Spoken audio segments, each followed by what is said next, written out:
khalam, ça a une signification. Le khalam, c'est un instrument traditionnel, une guitare africaine qui a de 3 à 5 cordes, disons, maximum. Et c'est un instrument qui est employé dans toute l'Afrique occidentale jusqu'au Nigeria même. Et c'est un instrument, c'est l'un des premiers instruments à cordes vers l'Afrique de l'Ouest.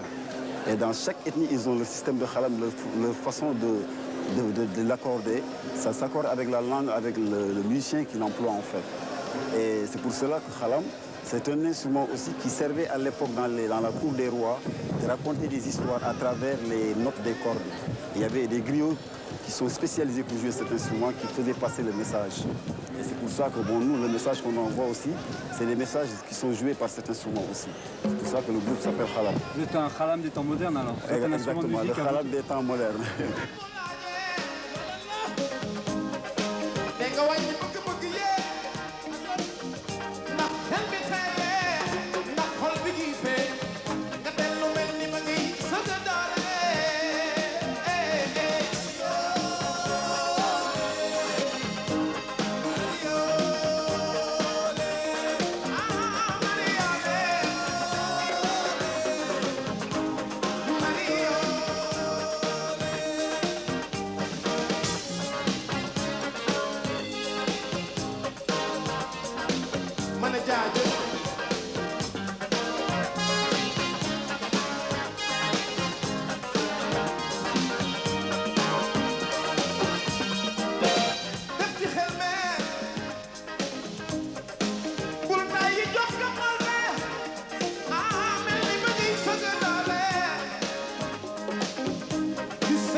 À la découverte de jazz à Vienne, comment faire un bon festival de jazz? C'est pas très compliqué dans le fond. Il suffit d'avoir un endroit plutôt merveilleux, je dirais idyllique, un théâtre antique, romain, d'époque, justifié.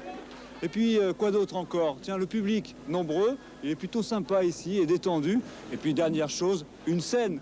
Qu'est-ce qu'on peut mettre sur cette scène? Des musiciens de jazz. Ça, c'est jazz à Vienne.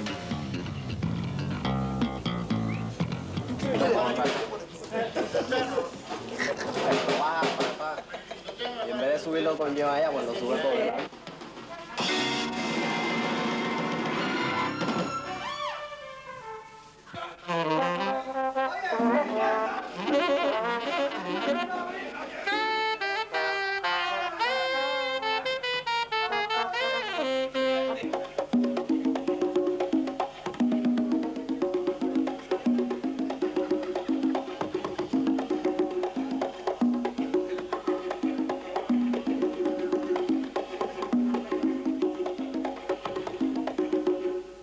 Faisons les 3 micros de voix. Ils chantent. La première trompette chante. Le 12. Le 12.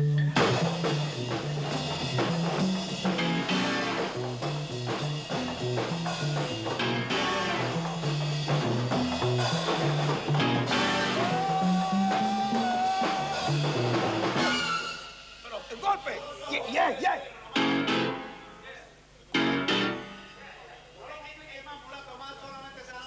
Okay, una vez más, one more time. Great, good.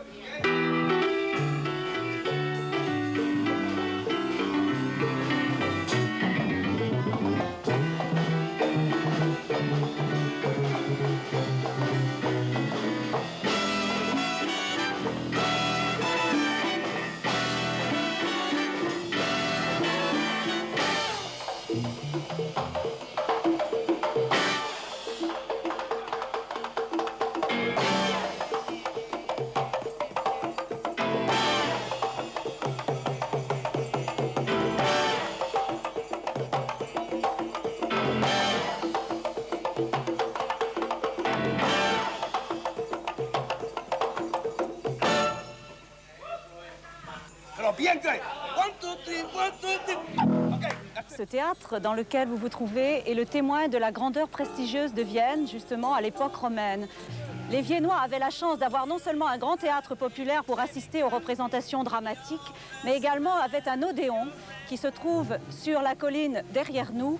Et là, ils allaient écouter les concerts de musique et également les lectures publiques et la poésie.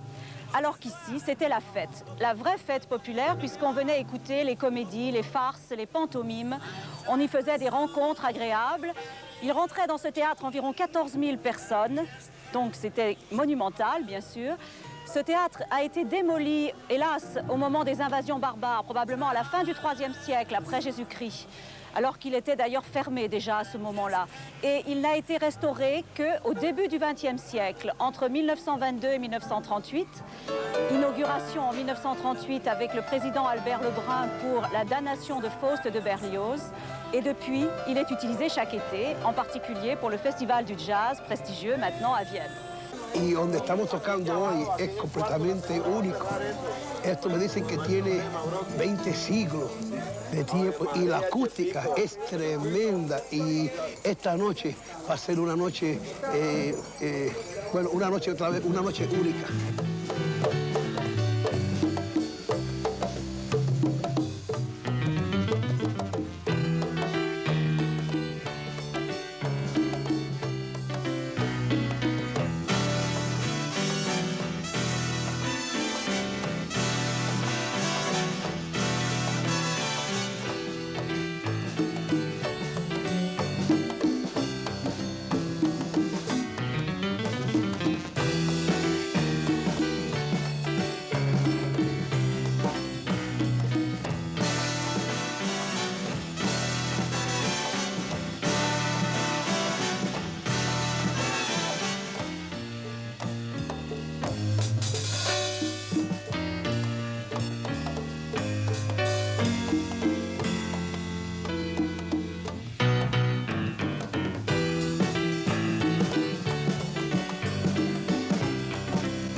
Yo soy italiano.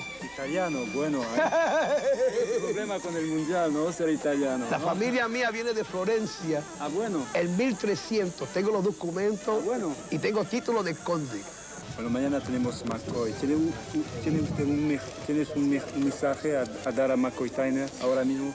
Dígale, Podemos decir. bueno, a McCoy Tyner, que es uno de mis ídolos y maestros, que sabiendo que él viene mañana a escucharme, dígale que dije yo, McCoy, que estoy muy nervioso y tengo ganas de ni venir al concierto.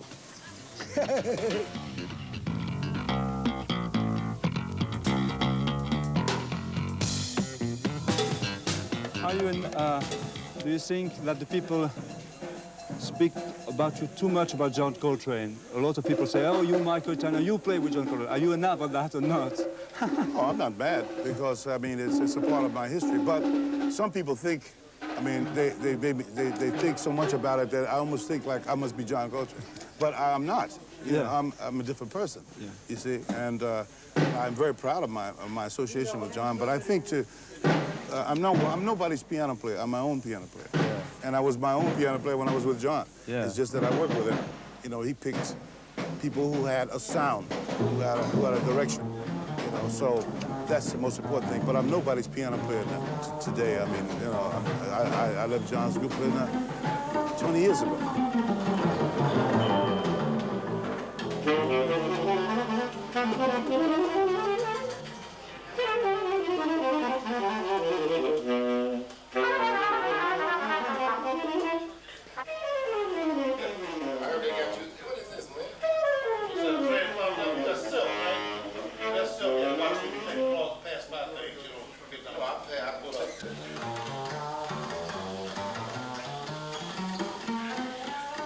Very important for musicians to look their best, especially when they're on stage. Yeah, I used to wear blue jeans and T-shirts, but no, but as you get older, you try to dress up. The older you get, the more that you learn. I mean, the more that you remember. So that there's always a time when I can revert back to some of my old ideas when I run out of ideas. And by playing with so many different kinds of musicians, like one week I might be playing with a Herbie Hancock, this week I might be playing with McCoy Tyner, I might be playing with Chick Corea, or I might be playing with Tony Williams. So you learn to switch your styles up. I mean, to be prepared for any style.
when I see you playing on soundcheck, it's like in concert. It's not soundcheck, it's a Think so, huh? Yeah. Well, that's what I'm trying to do here. I don't want to give the people something that's a mistake. I don't feel. I try to do what I'm going to do every time I pick up my guitar. I want to be the best at what I'm doing.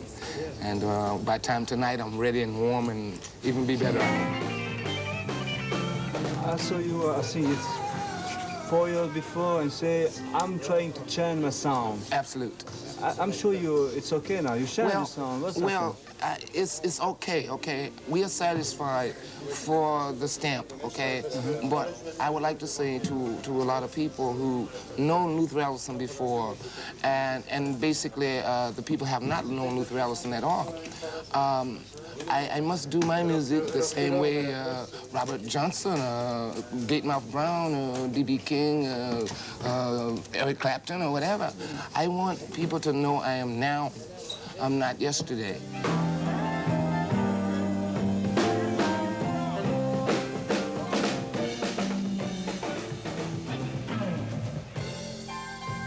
A little more kick drum, a little more bass drum, a little more bass drum.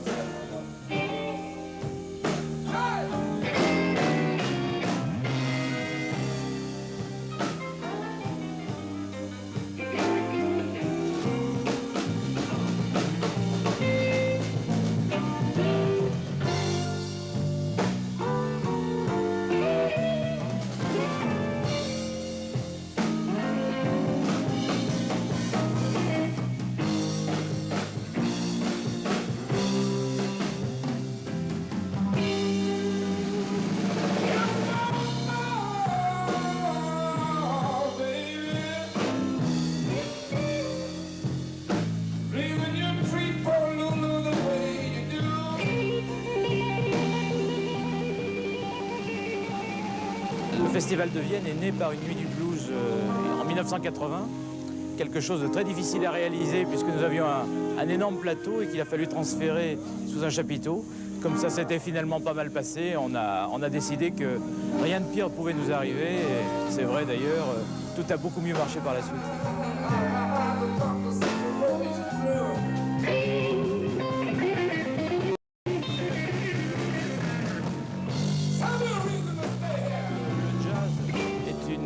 Une forme musicale qui se marie avec l'été, la chaleur, le soleil et des lieux ouverts comme le théâtre antique. Donc c'est une des causes du succès de festival et plus particulièrement de Jazz à Vienne. On a un cadre qui est absolument extraordinaire pour cette musique. Et puis on assiste depuis quelques années aussi à une reconnaissance de cette musique à travers toute la musique populaire. C'est ce qui s'était passé déjà après la guerre. Et de nouveau on y assiste avec des formes de musique qu'on appelle le fusion ou autre chose. Et c'est très bien puisqu'on peut attirer un large public, des jeunes, des moins jeunes, des amateurs de pop music, des amateurs de rock. C'est formidable.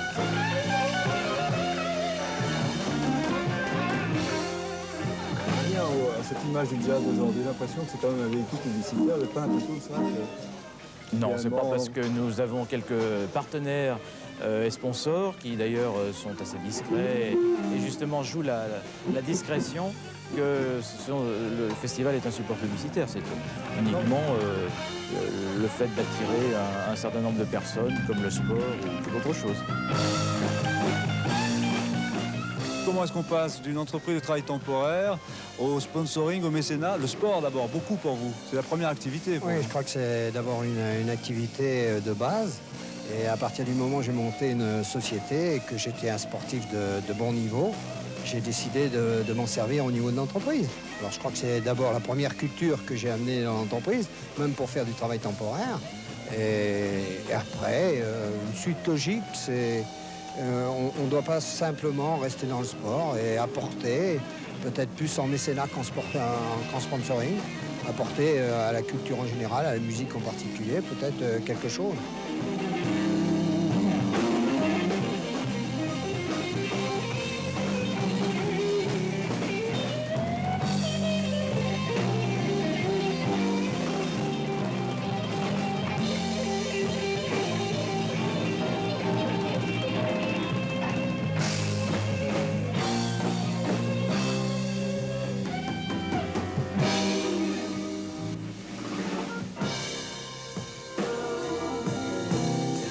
parle de jazz, mais ça veut dire quoi le jazz?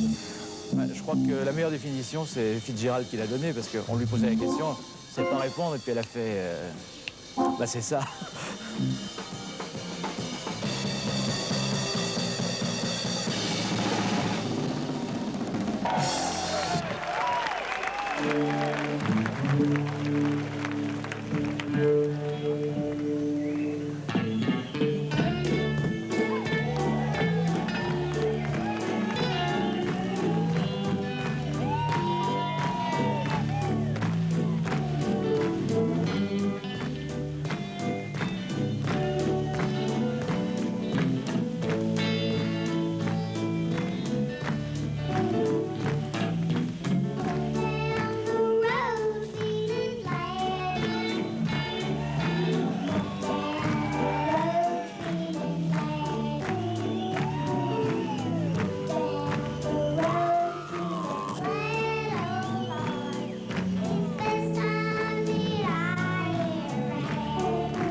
Vienne la Romaine, vous le découvrez tous les soirs, bien sûr, au Théâtre Antique, avec les concerts qui ont lieu dans cette arène merveilleuse.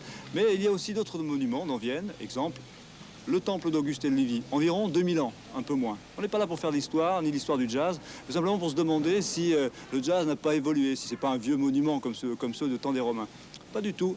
Même si encore à 75 ans, Jay McShann et Lionel Hampton font de la musique, je peux vous dire qu'ils swingent comme au premier jour. Et ils donnent exemple aux jeunes et aux Français, entre autres. Vous allez voir Hervé Selin. Qu'est-ce qu'il nous fera à 75 ans, celui-là ?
changé. C'est-à-dire qu'il y a 3 ans, je criais beaucoup ici quand il n'y avait pas de balance.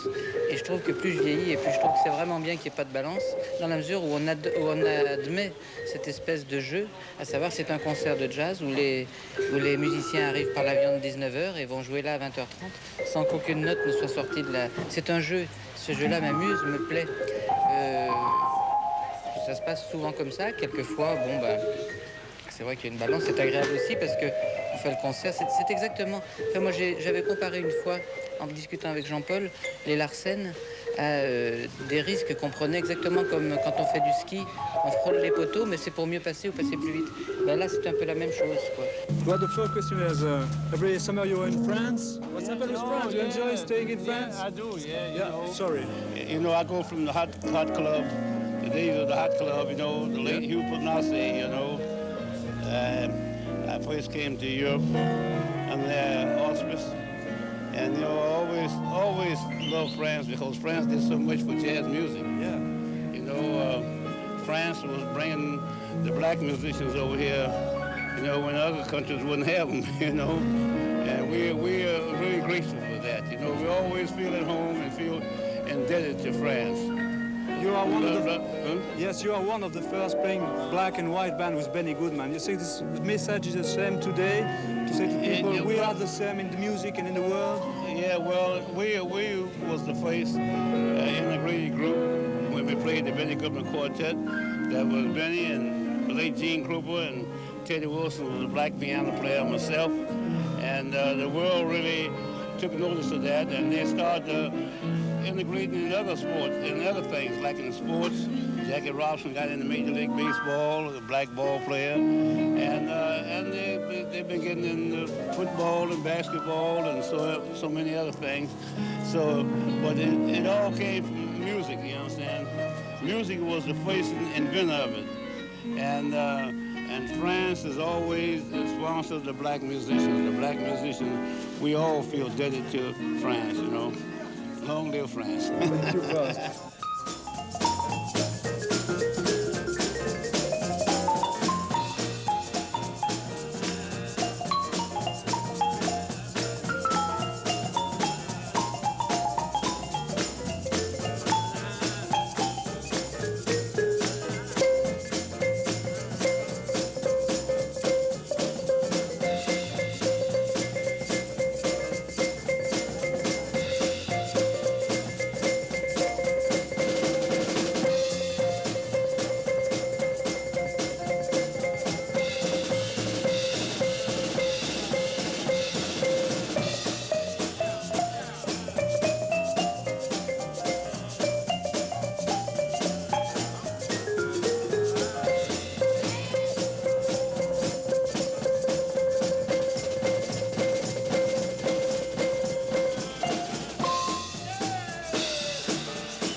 Enjoy playing music?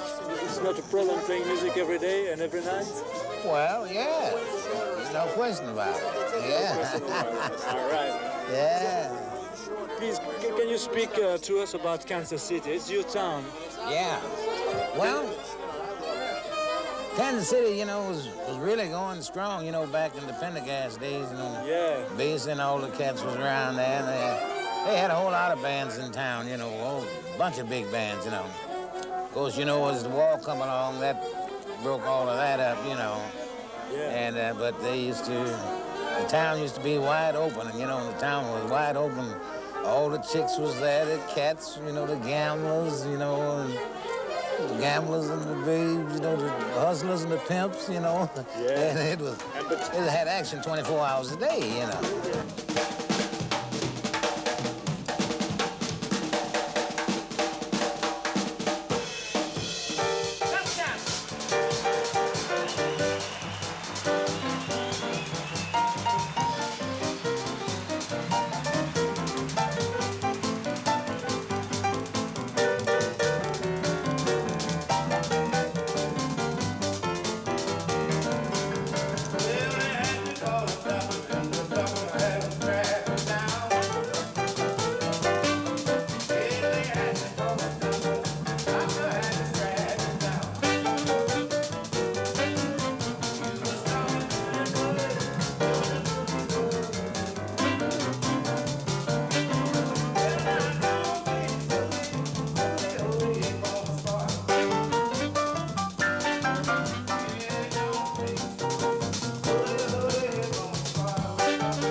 il y a différentes façons de passer et d'occuper ces journées durant le festival de jazz de Vienne, bien sûr. On se couche tard en général, donc après, eh bien, on profite un peu des platanes de la place de l'Hôtel de Ville à Vienne. Peut-être on abuse de temps en temps des bonnes boissons. Ça avait fait chaud à Vienne, hein. C'est le début du midi. National 7 a chanté Charles Trenet, elle passe juste à Vienne. Et puis, en attendant le concert de soir, on a eu la bonne idée d'organiser un concours d'orchestre, un concours international d'orchestre. C'est le festival de Vienne Jazz Off, comme on dit. Les gens sont venus de Pologne, d'Angleterre, n'ont pas hésité à venir nombreux pour concourir et se voir remettre des prix importants et peut-être un jour participer à la grande fête du jazz, celle qui se passe un peu plus haut, au Théâtre Antique.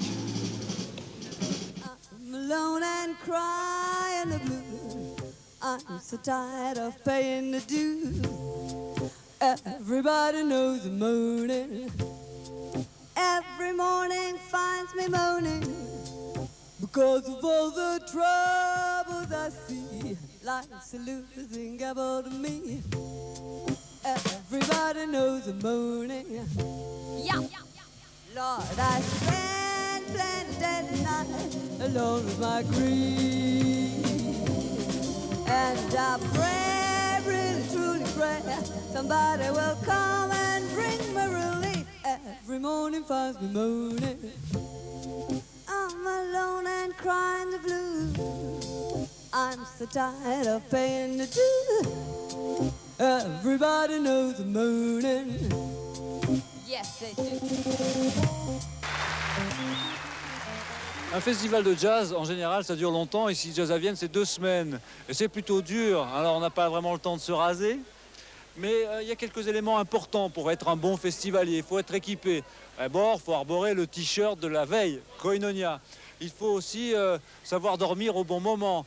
Venir aux balances l'après-midi, parce qu'en fait, ce qu'on ne sait pas vraiment, c'est qu'il y a des moments privilégiés tout au long de l'après-midi où on peut entendre les orchestres répéter. La balance, c'est vers 2h30 de l'après-midi et jusqu'à 5h. Et là, avec un peu de chance, vous pouvez voir vos acteurs, vos musiciens préférés sur scène en train de répéter.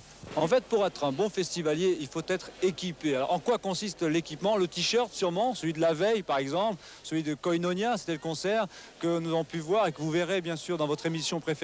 Et puis le t-shirt officiel du festival. Alors Claire, ce t-shirt, il vaut combien? Alors 60 francs, c'est les t-shirts de Koinonia qui valent 80 francs. Bon, alors on a le t-shirt déjà, on ne se rase pas forcément, hein, pour les messieurs. Puis on peut avoir un petit programme d'abord. Gratuitement avec l'abonnement ou 20 francs hors abonnement. Et puis un coussin pour 20 francs. Voilà, tout ça pour dire que les pierres du théâtre antique sont de l'époque romaine et que parfois il est difficile de s'asseoir. Alors profitez du t-shirt, profitez du coussin et surtout profitez de la musique.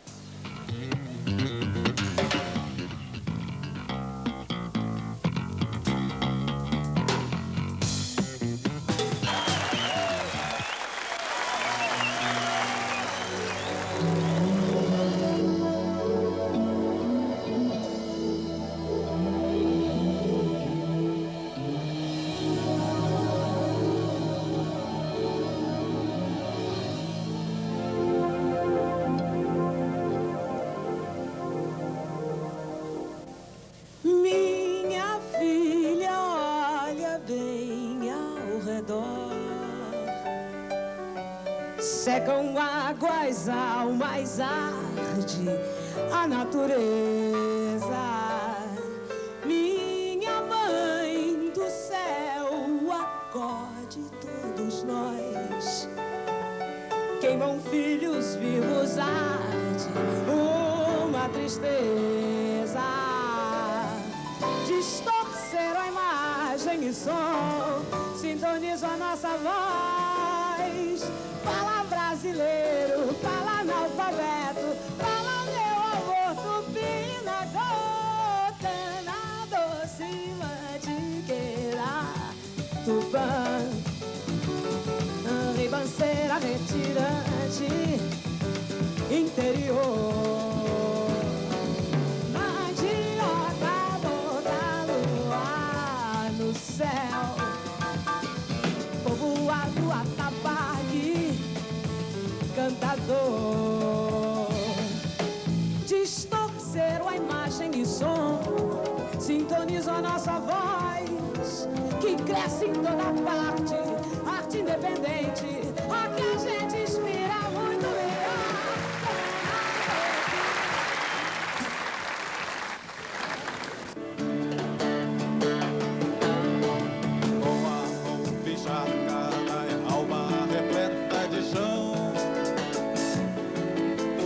artista tem de ir aonde o povo está. Se foi assim, assim será. Cantando me desfaço e não me canso de viver nem de cantar.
Bon, il y a deux façons finalement de vivre un concert de musique brésilienne. C'est d'une part être tranquillement installé dans la foule, en train de profiter de la musique et de temps en temps avaler un petit sandwich ou une petite boisson plus ou moins alcoolisée, ça c'est votre problème. Le théâtre de Vienne, c'est aussi pas mal de gens, des bénévoles qui, pendant que vous profitez de la musique, font un tas de choses. Ils accueillent les musiciens, ils les accompagnent en voiture, ils les conduisent au théâtre. Et puis il y a ceux qui sont sur la scène, ceux qui font les changements de scène. Être backstage à Vienne, c'est plutôt une ambiance détendue, mais c'est aussi beaucoup de travail dans la rapidité. Je peux vous dire que l'orchestre des Mirto Pasquale, qui est en train de se mettre en place, n'a pas répété du tout cet après-midi. Ils arrivent du Brésil, on ne sait pas comment ils jouent, il n'y a pas eu de balance. Il faut aller très très vite, Jean-René. Putain, super, Koinonia. Comment Pierre.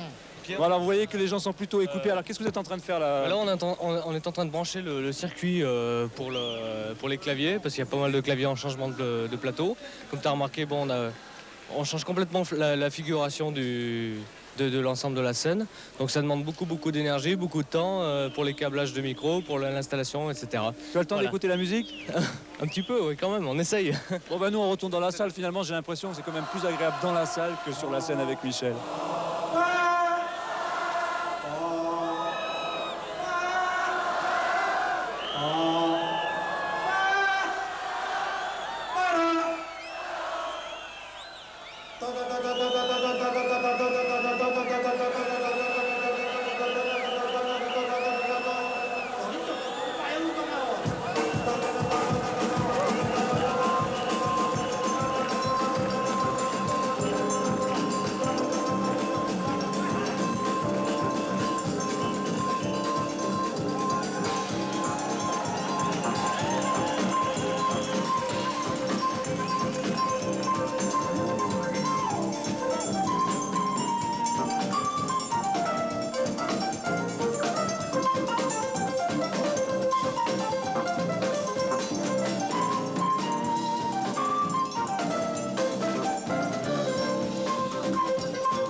faire des petits métiers du Festival de Jazz de Vienne. Il faut vous dire que beaucoup des gens qui participent à l'organisation de ce festival sont des bénévoles.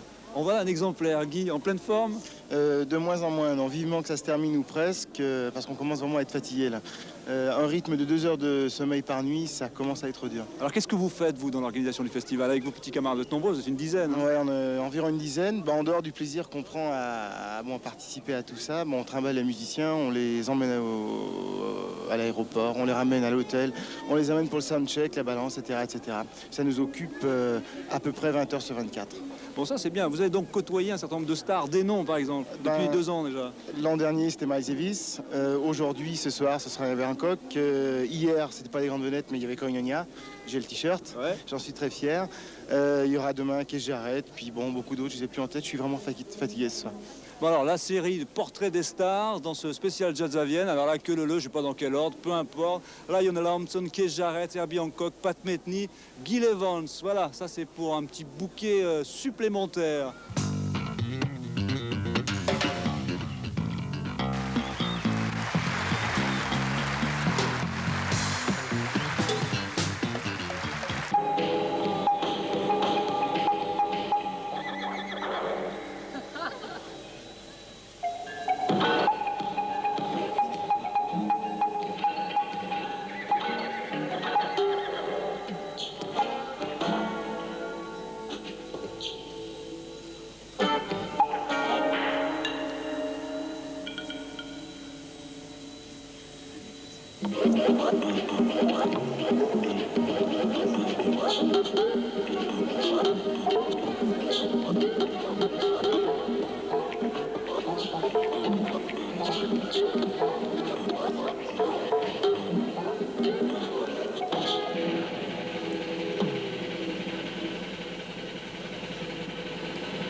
He's very kind, nice, loving, and he's my dad.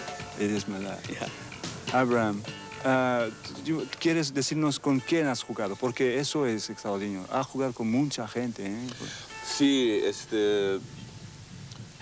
desde 1976 he tenido la oportunidad de trabajar en discos en los Estados Unidos y en vivo con los artistas y los músicos más excelentes que jamás soñé.